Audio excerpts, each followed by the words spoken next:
तो जैसा कि आप लोगों ने पिछले एपिसोड में देखा था, किम एक हिडन डंजन के अंदर एंटर हो जाता है और वहाँ पे एक बहुत ही बड़ा और घना फॉरेस्ट होता है। तो अब इस एपिसोड की शुरुआत में किम हमें बता रहा होता है स्पेशल इन्फॉर्मेशन सिर्फ टैलेंटेड प्लेयर्स को ही विजिबल होती है और वो सारी इन्फॉर्मेशन ट्यूटोरियल के शुरू होते के साथ ही स्टार्ट हो जाते हैं आना। उसका एक एग्जाम्पल एक्स्ट्रा सेव जोन था जो कि ऑर्डिनरी प्लेयर्स को नहीं दिखी थी। प्लेयर्स के बीच में टैलेंट का डिफरेंस एक इन्फॉर्मेशन का डिफरेंस की तरह माना जा सकता था। फिर किम सोचता है अगर यहाँ पे कोई ऐसा डोर है जो कि सिर्फ मैं ही देख सकता हूँ तो मैं उसे इस वजह से देख सकता हूँ क्योंकि वो मेरे लिए एक स्पेशल पर्क है जो कि सिर्फ मुझे ही मिला है। फिर हम देखते हैं किम उस डंजन से बाहर निकल रहा होता है और हम देखते हैं कई सारे गार्जियंस सैन्या की स्ट्रीम के अंदर एंटर हो रहे होते हैं और कई सारे गार्जियंस उसके चैनल को सब्सक्राइब और उसे स्पॉन्सर भी कर रहे होते हैं। और हाँ, अगर तुम लोग मेरे चैनल को स्पॉन्सर करना चाहते हो तो स्क्रीन पे मैं अपनी यूपीआई आईडी और क्यूआर कोड भी डाल देता हूँ और चैनल सब्सक्राइब करना मत भूलना। फिर हम देखते हैं कि हम उस जंगल में भटक रहा होता है, तभी उसे एक नोटिफिकेशन आती है कि वो फॉरेस्ट ऑफ अननोन्स के अंदर एंटर हो चुका है। उसे एक क्वेस्ट मिली होती है फॉरेस्ट ऑफ अननोन के मास्टर को खोजना और उसके साथ कुछ कन्वर्स करना। फिर हम उस क्वेस्ट को देखकर सोचता है फॉरेस्ट ऑफ अननोन, क्या बिगनर पीरियड में कोई ऐसा फॉरेस्ट था भी? वो चीज़ अगर साइड रखी जाए तो ये फॉरेस्ट आके इतना बड़ा क्यों है? और वो सिस्टम में उस फॉरेस्ट का ही मैप देख रहा होता है और वो फॉरेस्ट लगभग लगभग सियोल जितना बड़ा होता है। किम को ये भी नहीं पता था कि वो मास्टर ऑफ द फॉरेस्ट आखिर उसे कहाँ मिलेगा और उसे उस मास्टर ऑफ द फॉरेस्ट को इतने बड़े प्लेस पे खोजना था। और अगर कुछ चीज़ें गलत हो जाती तो किम वहीं पर भूखा मर सकता था। किम अभी लेवल 30 पे पहुंच चुका था लेकिन वो उतनी भी बड़ी हेल्प नहीं होगी उसके लिए। इस जगह पर ऐसे दो फैक्टर्स थे जिसके लिए गार्जियंस कुछ ज़्यादा ही क्रेजी हो जाएंगे। उसमें से पहला, ये जगह खुद ही थी जो कि एक स्पेशल हिडन पीस थी। एक इतना बड़ा फॉरेस्ट जो कि इससे पहले सभी के लिए अननोन था, यहाँ तक कि किम के लिए भी। और इसके अलावा यहाँ पे दूसरी चीज़ ये है कि किम एक ऐसा प्लेयर था जो कि लेवल 29 पे पहुँच गया है और वो गार्जियन सिलेक्शन से ज़्यादा दूर भी नहीं है। और यही बातें सोचकर किम काफ़ी ज़्यादा ही मुस्कुरा रहा होता है और सोच रहा होता है, तो मेरे प्यारे गार्जियंस, आखिर किस तरीके की रिश्वत तुम मुझे ऑफर करोगे? और हम देखते हैं हॉर्समैन ऑफ लास वेगस ने उसे मैजिक कैंपिंग सेट दिया होता है, लेडी ऑफ द स्केल्स ने उसे मैजिक स्प्रिंग वाटर दिया होता है और हेवनली डिमोनिक मास्टर ने उसे हेवनली डिमोनिक ब्रीथिंग आर्ट दी होती है। द करेजियस लैंडिंग ने उसे मैजिक कैंप फायर दिया होता है और ये सारी चीज़ें उन्होंने उसे सिर्फ लैंड की थी, मतलब सिर्फ धार पे दी थी। और लास्ट में नेमलेस गार्जियन ने उसकी आई और परसेप्शन की ग्रेड को हल्का सा इम्प्रूव कर दिया था। ये देखकर किम काफ़ी खुश होता है और वो सोचता है कैम्पिंग आइटम के अलावा मैंने ये नहीं सोचा था कि मेरी आई और परसेप्शन की भी लेवल अपग्रेड हो जाएगी। ये भले ही टेम्परेरी हो लेकिन मैं वो चीज़ें देख पाऊंगा जो कि मैं पहले नहीं देख पा रहा था। फिर हम उसके बाद सैन्या को देखते हैं। वो उससे कहती है मैं इन आइटम्स की यूज़ को एक्सप्लेन करना शुरू करूँगी और वो सबसे पहले मैजिक कैंपिंग सेट के बारे में बताती है।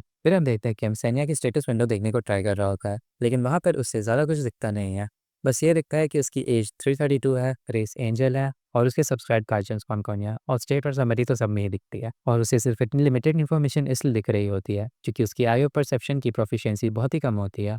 ये देखकर किम सोचता है ये ज़्यादा अच्छा होता अगर मुझे डिटेल इन्फॉर्मेशन पता चल जाती, लेकिन शायद ये मेरी पहुंच से अभी भी बहुत दूर है। और हम देखते हैं सैन्या किम को अभी भी उन चीज़ों के यूज़ को बता ही रही होती है और किम उसे देखते हुए सोच रहा होता है आई ऑफ परसेप्शन ग्रेट है लेकिन ये सपोर्ट आइटम्स भी बहुत ज़्यादा अमेजिंग है। ये भले ही उतना भी ज़्यादा कुछ खास नहीं दिखता हो लेकिन ये मैजिक कैंपिंग सेट की वैल्यू लगभग $30,000 है। और इसके अलावा यहाँ पे मैजिक स्प्रिंग वाटर भी है जो कि मैजिक कैंपिंग सेट से भी ज़्यादा इंपॉर्टेंट कंसिडर किया जाता है। और finally heavenly demonic breathing art के पास कर्स ऑल इफेक्ट है। फिर सैन्या किम से कहती है क्या तुम मुझे सुन भी रहे हो? किम उसे रिप्लाई देता है हाँ मैंने सब कुछ सुना, तुम चिंता मत करो। फिर सैन्या ट्रेम्बल करते हुए कहती है तुम मिसअंडरस्टैंड मत करो, मैं अपने आप को इतना भी नीचे नहीं गिराऊंगी कि मैं तुम्हारे लिए चिंता करूं। फिर किम इसे ऐसे देखकर सोचता है ऐसा लगता है कि वो सच्ची में कुछ ज़्यादा ही चिंता कर रही थी। फिर सैन्या उसे कहती है मेरी इंटरमीडिएट एडमिनिस्ट्रेटर की अथॉरिटी के तौर पर मैं तुम्हें एक क्वेस्ट दे रही हूँ और वो क्वेस्ट होती है repeat after me. Intermediate administrator सैन्या ने उसे क्वेस्ट की होती है, उसे उस क्वेस्ट के अकॉर्डिंग वो सब कुछ अभी डिटेल में एक्सप्लेन करना होगा जो कि सैन्या ने कहा था और उस क्वेस्ट का रिवॉर्ड 300 कॉइन्स होता है। किम इस तरह की अजीबोगरीब क्वेस्ट देखकर बोलता है क्या ये सच्ची में रियल क्वेस्ट है?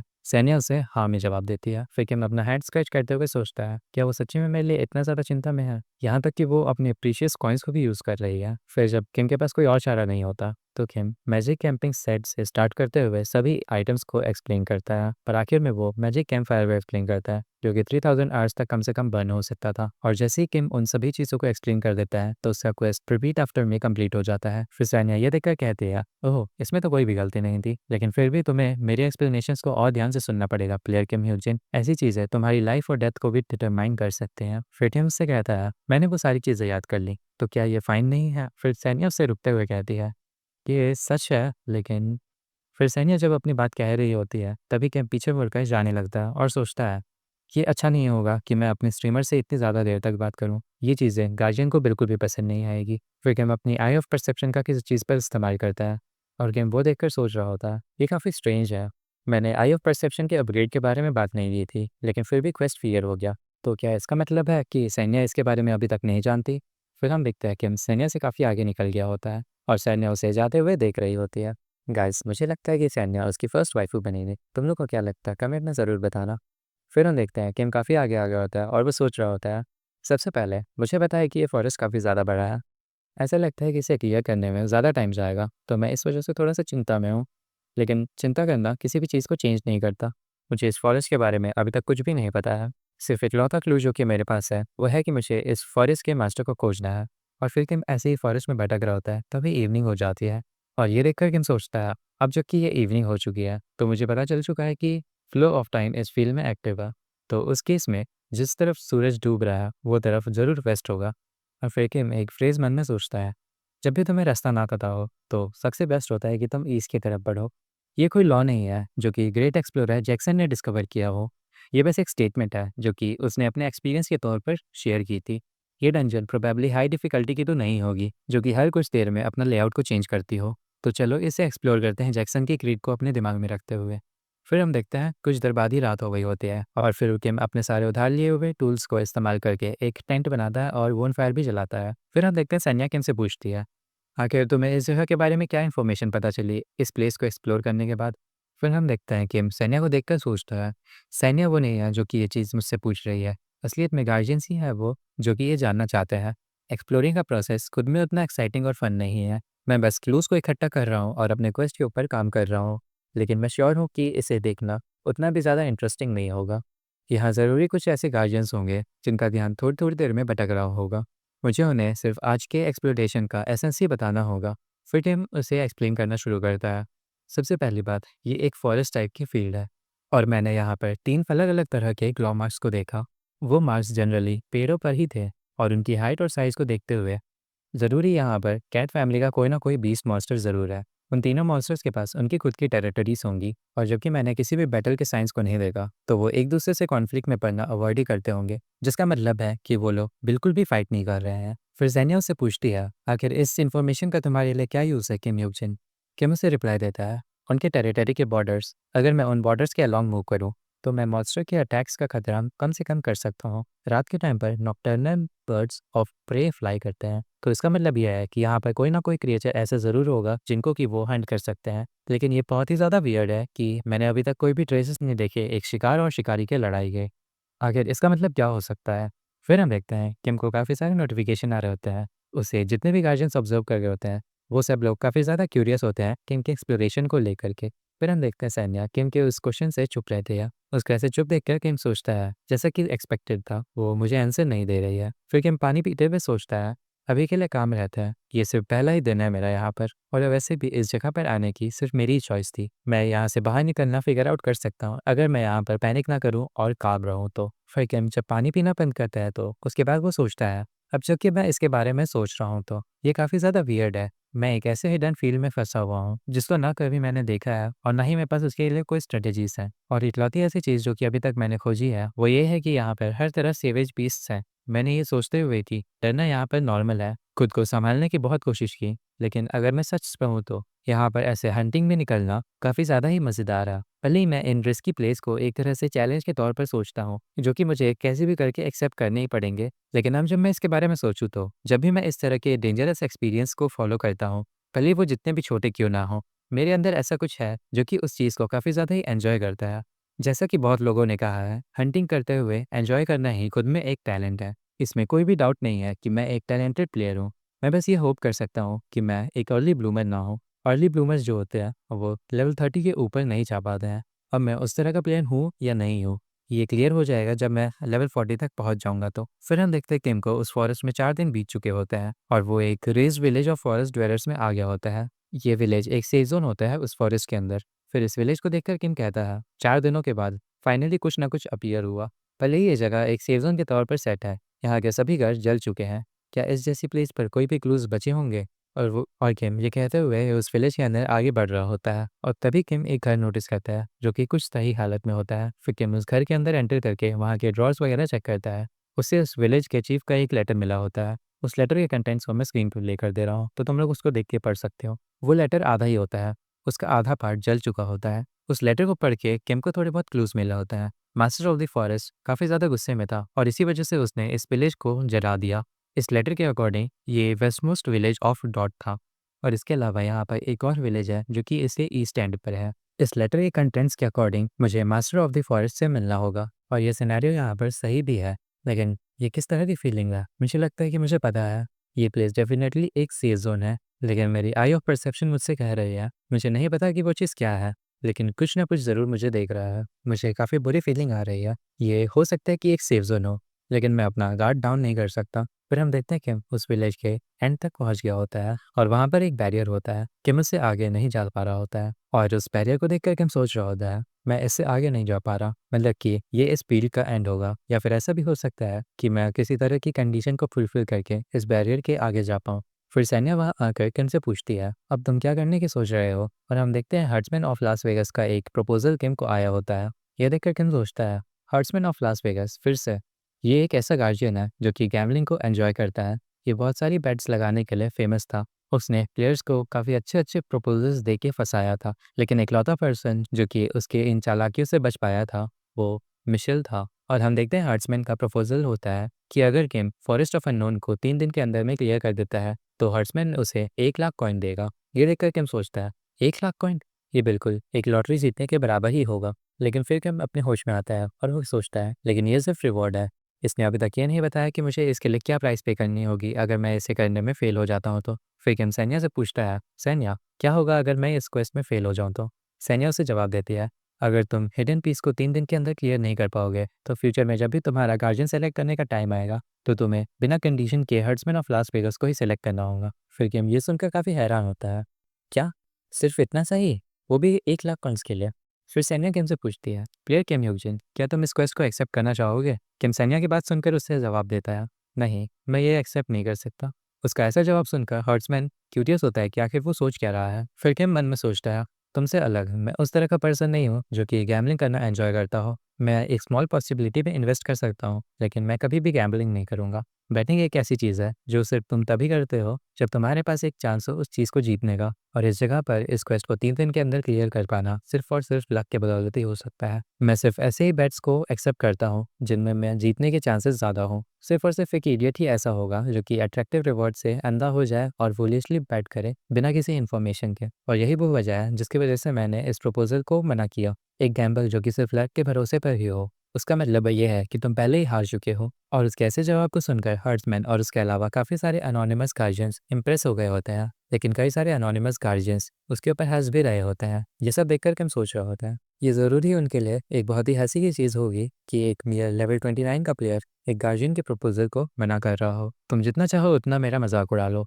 लेकिन तुम हमेशा के लिए मेरा मजाक नहीं उड़ा सकते। फिर हम देखते हैं कि मैप देख कर सोच रहा होता है, मैं इस वक्त पर वेस्टमोस्ट विलेज ऑफ डॉट में हूँ। अब जबकि मेरे पास लेटर है एक क्लू के तौर पर, तो मेरी अगली destination obviously east most village of टांटे होगा। ये काफ़ी ज़्यादा लंबी जर्नी होगी, तो मुझे और भी क्लू को रास्ते पर कैदर करना होगा। फिर हम देखते हैं किम एक बोर को हंट कर रहा होता है और फिर किम अपनी स्वॉर्ड को उस बोर से निकालते हुए सोचता है, यहाँ पे ऐसी कई सारी चीज़ें हैं जो कि मैं जान पाया इस फॉरेस्ट से गुजरते वक्त और फूड इकट्ठा करते वक्त। ये फैंग बोर्स एग्रेसिव मॉन्स्टर्स हैं जिनका लेवल लगभग 25 का होता है। वो इनके ही लेवल के किसी और मॉन्स्टर्स के मुकाबले में काफ़ी कम कॉइन्स देते हैं, लेकिन फिर भी उनको मारना वर्थ इट है। कुछ रीज़नों की वजह से ये फैंग बोर्स काफ़ी ज़्यादा अलग है उन फैंग बोर्स से जिनको मैं जानता हूँ। नॉर्मली फैंग बोर्स अपने सराउंडिंग के काफ़ी ज़्यादा चिंता में होते हैं, और स्पेशली जब वो प्रीडेटर मॉन्स्टर्स हों अपने एरिया के। और मैं अगर उन पेड़ों के ऊपर के मार्क्स के अकॉर्डिंग जज करूँ तो इस फॉरेस्ट में ज़रूर रेड टाइगर जैसा एक प्रीडेटर रहता होगा, लेकिन फिर भी ये फैंग बोर्स यहाँ ऐसे घूम रहे हैं जैसे कि वो अपने गार्डन में घूम रहे हों। और इस चीज़ को देखते हुए मेरे मन में बस एक ही एक्सप्लेनेशन आ रही है कि शायद से जो प्रीडेटर मॉन्स्टर है वो इन फैंग बोर्स के ऊपर अटैक ना करता हो। और हम देखते हैं कि हमको उस फैंग बोर को मारने से एक फ्रूट बास्केट की लूट मिली होती है। ये देख कर हम सोचता है, मैंने फैंग बोर्स को फ्रूट बास्केट ड्रॉप करता हुआ कभी नहीं सुना। क्या ये हिडन फील्ड प्लेयर्स को सर्वाइव करने में हेल्प करती है? लेकिन भले ही ऐसा भी क्यों ना हो, ये काफ़ी ज़्यादा वियर्ड है। और वो अजीब सी केस कि मुझे कोई ना कोई देख रहा है, जो कि आई ऑफ परसेप्शन की वजह से मैं डिटेक्ट कर पा रहा हूँ। वो मुझे काफ़ी ज़्यादा ही परेशान कर रही है। वेस्ट मोस्ट विलेज ऑफ डॉट को लीव करने के बाद भी ये चीज़ मुझे अभी तक फॉलो कर रही है। मेरी आई ऑफ परसेप्शन ये डिटरमाइन नहीं कर पा रही कि वो क्या चीज़ है, जबकि इसका फॉर्म अब अपग्रेड हो चुका है। लेकिन ऐसा भी हो सकता है कि वही मास्टर ऑफ द फॉरेस्ट हो। अब मैंने काफ़ी सारी इन्फॉर्मेशन गैदर कर चुकी है, लेकिन फिर भी मुझे ऐसी फीलिंग क्यों आ रही है कि मैं ज़रूरी कुछ ना कुछ इंपॉर्टेंट चीज़ मिस कर रहा हूँ। फिर गेम आगे बढ़ते हुए कहता है कि बेटर होगा कि मैं पहले डांटे विलेज पहुँच जाऊँ। और फिर हम देखते हैं किम को वहाँ रास्ते में एक एक्सपेंसिव आर्टिफैक्ट दिखता है। उसको देखकर किम सोचता है, एक रोप ट्रैप जो कि मैजिक के साथ इम्ब्यूड है, एक एक्सपेंसिव आर्टिफैक्ट अचानक से मेरे सामने अपीयर हो रहा है, वो भी ऐसी जगह में। मुझे पता था यहाँ कुछ ना कुछ तो गलत है, लेकिन फिर भी अभी के लिए इसे रख लेता हूँ। फिर हम देखते हैं किम डांटे विलेज तक पहुँच गया होता है, और वो भी एक सेफ जोन होता है। किम वहाँ पर भी उस विलेज चीफ के घर के अंदर जाकर वहाँ से एक लेटर उठाता है और उसको पढ़ रहा होता है। और इस लेटर के कंटेंट को मैं यहाँ स्क्रीन पर दिखा दे रहा हूँ, तुम लोग पढ़ लेना। किम उस लेटर को पढ़कर सोचता है, फॉरेस्ट के restrictions, master of the forest के लिए ऑफरिंग्स। मैं इस बारे में श्योर नहीं हूँ, लेकिन ये ऐसा लगता है कि वो लोग एक ऑफरिंग प्रिपेयर कर रहे थे, और अब मैं ये अज्यूम कर रहा हूँ कि वो लोग फेल हो चुके होंगे, और इनका भी वही सेम एंड हुआ होगा जो कि डॉट विलेज वालों का हुआ था। इस विलेज के भी सारे हाउसेज जल चुके हैं। क्या यहाँ पर कोई पीपल बचे भी हैं? और किम अपनी बात कंटिन्यू ही कर रहा होता है, तभी किम को कुछ सुनाई देता है और वो अपने लेफ्ट की तरफ देखता है। वहाँ पर एक वेल होता है। किम उसके अंदर जब झाँकता है तो उसे एक एनपीसी दिखती है। उसे देखकर ऐसा लग रहा होता है कि वो लगभग मरने ही वाली हो। फिर किम अपनी rope trap imbued with capture magic का इस्तेमाल करते हुए उसे बाहर निकालने की कोशिश करता है। वो उसे बाहर निकालते वक्त सोच रहा होता है, शायद वो मुझे एक अच्छा हिंट दे सकते हैं इस प्लेस को क्लियर करने के लिए। क्या मुझे उसे बाहर निकालना चाहिए? और जैसा कि मैंने सोचा था, ये रोप वहाँ पर बिना किसी रीज़न के लिए नहीं थी। और फिर हम देखते हैं किम अपने रस्से का इस्तेमाल करते हुए उस एनपीसी को बाहर निकाल रहा होता है, और उसको देखकर किम सोचता है, ये एक एल्फ है। और अगर एग्जैक्टली कहा जाए तो वो लोग एल्फ पीपल कहलाते हैं। वो हीलिंग मैजिक का इस्तेमाल करने के लिए जाने जाते हैं, और उन्हें पीस बहुत ही ज़्यादा पसंद होता है। और वो एक ऐसी रेस भी है जो कि बहुत सारे ब्यूटीफुल लोगों से भरी पड़ी है। और उन रेस के अंदर भी ओक एल्फ जैसी रेस जो कि नॉन वायलेंस को स्ट्रिक्टली और अनकंडीशनली फॉलो करने के लिए फेमस है। और इसी ट्रीट की वजह से यहाँ पे कई सारे ऐसे स्ट्रीमर्स हैं जो कि एक्सक्लूसिवली सिर्फ एल्फ्स को ही फिल्म करते हैं। यहाँ पर कई सारे ऐसे भी थे जिन्होंने उन ट्रेड्स का एडवांटेज लिया। और हम देखते हैं किम अपना एक पोशन निकाल कर उसे पिला रहा होता है, और फिर हम देखते हैं वो एल्फ किम के उस पोशन को पीने के बाद उठ जाती है। और जिसे देखकर किम सोच रहा होता है कि बिल्कुल ऐसा है जैसे कि वो अपनी लाइफ में वापस आ रही हो। जैसे ही मैंने इस पोशन का इस्तेमाल किया, वो इनक्रेडिबल स्पीड से रिकवर होना शुरू हो गई। ये बिल्कुल ऐसा है जैसे कि उस कुएं के अंदर उसकी नियर डेथ स्टेट मेरी एक सिर्फ इमेजिनेशन ही थी। और फिर हम देखते हैं वो एल्फ उठ रही होती है। वो खड़े होकर किम को शुक्रिया कह रही होती है। फिर किम उससे कहता है, तुम्हें देखकर ऐसा लगता है कि तुम इस जगह की रेजिडेंट थी, और उसके अलावा तुमने मास्टर ऑफ द फॉरेस्ट के गुस्से को भी सहा है। फिर वो एल्फ रुकते रुकते कहती है, हाँ, हम यहाँ के रेजिडेंट्स थे, लेकिन हम ऑल्टर के ऊपर एक ऑफरिंग सेक्रीफाइस कर नहीं पाए थे। और फिर हम देखते हैं किम अपनी आई ऑफ परसेप्शन का इस्तेमाल करते हुए उसकी स्टेटस विंडो देखता है। उसका नेम लिंडिया होता है, एज 91 होती है, और उसका भी लेवल बहुत नहीं दिख पा रहा होता है। उसकी रेस ओक एल्फ होती है। फिर किम लिंडिया से पूछता है, तुम्हें मास्टर ऑफ द फॉरेस्ट को एक ऑफरिंग पेश करनी होती है, तो वो ऑफरिंग है क्या? फिर वो एल्फ उसका जवाब नहीं दे पाती। किम उससे कहता है, क्या तुम्हें इस बारे में नहीं पता है? फिर लिंडिया उसका जवाब देती है, हाँ, मैं अपनी ज़िंदगी में आज तक ये पता नहीं कर पाई कि वो ऑफरिंग क्या थी। मुझे बस इतना पता है कि हमें ऑफरिंग सदर्न एल्टर पर करनी होती है। मैं इसके लिए बहुत ही ग्रेटफुल हूँ कि तुमने मुझे सेव किया, लेकिन ऐसा लगता है कि मैं जल्दी ही वापस से नेचर में मिल जाऊंगी। फिर किम उसे कोल्डली देखते हुए कहता है, अच्छा ऐसा है क्या? और किम मन में सोच रहा होता है, एल्फ्स के अकॉर्डिंग नेचर में मिलना मरने के बराबर होता है। क्वेश्चन इस्तेमाल करने के बाद भी वो सिर्फ कुछ मोमेंट्स के लिए ही रिकवर हो पाई। फिर हम देखते हैं लिंडिया कह रही होती है, हाँ, मैं वापस उसी नेचर अर्थ में मिल जाऊंगी जिसने कि मुझे जन्म दिया था। मैं एक डस्ट में बदल जाऊंगी और ओक ट्रीज के लिए नरिशमेंट की तरह काम करूंगी। फिर किम कहता है, नॉर्मल केस में बिल्कुल ऐसा ही होता है, लेकिन एक एल्फ का भी एक ट्रीज के बने हुए घर में नहीं रहेगी।